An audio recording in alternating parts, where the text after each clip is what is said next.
Төрийн албаны зөвлөл Монгол Улсын ёс зүйн хорооны тайлан сонсож чиглэл өгөх тогтоол батлах гэж байна.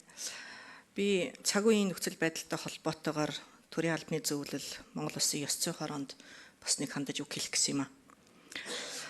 Энэ засгийн газрын тогтворгүй байдал эргээд төрийн албан хаагчдын тогтворгүй байдалд хүргэдэг нэг бичигдээгүй хууль тогтоод маш олон жил болж байна. Төрийн албан хаагчийн тухай хуулийг баталсан ч гэсэн энэ бол хангахдахгүй байгаа. Сайд нь солигддог, бага бүрдүүлнэ гэж газрын дарга нараа сольдог. Харьяа газар хилтэс салбаруудаа бүгднгийн л өөрийн баг бүрдүүлэх нэрээр халж сольдгоо. Ажлаас нь шахаж гаргахдаа өөрийн хүсэлтээр ажиллаа өгөө гэж шахдаг. Ер нь ёс зүйн зөрчил гаргадаг хүмүүс бол удирдлагын хүмүүс байдаг. Яг энэ агуулгаар бол.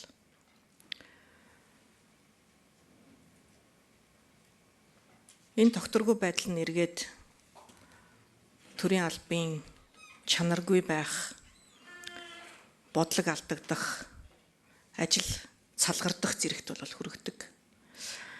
Тэгэхээр бид энийг ердөөсөө нэг л засаж чадахгүй байгаа тийм.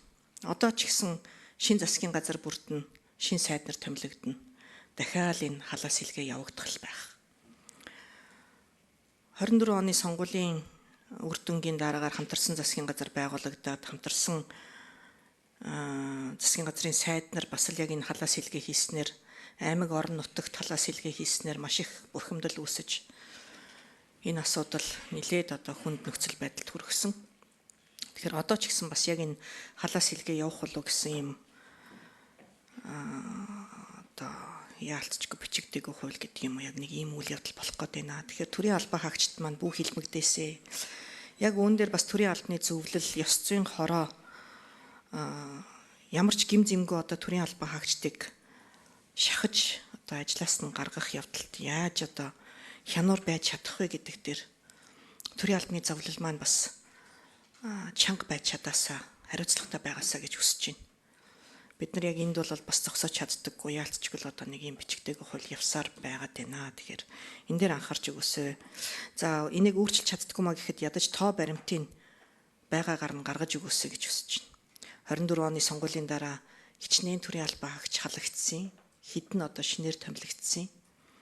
Ёс зүйн хороонд одоо миний ажлыг ийм одоо зөрчил гаргаж миний ажлыг авлаа гэсэн гомдол хичнээн ирсэн юм бэ гэдэг. Ийм одоо тоо мэдээлэл бол зайлшгүй шаардлагатай үнний одоо үр дүн дээр бид нар суйрлаж яаж төрийн албан хаагчтай энэ улс төрийн нөхцөл байдлаас хамгаалдаг байх вэ гэдэг дээр бол анхаарахгүй болохгүй нэ. Хоёр дахь асуудал нь нэгэнтээ халаас хэлгээ болох нь одоо бичигдээгүй хууль байгаа юм бол гендерийн тухай хуулийг хангуулах тал дээр нь бас төрийн албаны зөвлөл анхаараасай, чанга дугардаг байгаасай гэж хүсэж байна. Гендерийн тухай хууль засгийн газар дээрээч тэр томилогдсон албан тушаалтнууд, цаад одоо томилогдох албан тушаалтнууд дээр айлч төвшөнд бай, ердөөсөө мөрдөгдөхгүй байна. Хууль тогтоомжийг хууль тогтоогчид өөрсдөө мөрдөхгүй байвал хууль тогтоомжийн хэрэг юу байх вэ гэж. Хэрин гендерийн тухай хуулийг бас мөрдүүлэх тал дээр нь төрийн албаны зөвлөл, за мөн түүнчлэн Монгол Улсын хороод бас анхаарах нь зүйтэй гэж үзэж байна. Баярлалаа.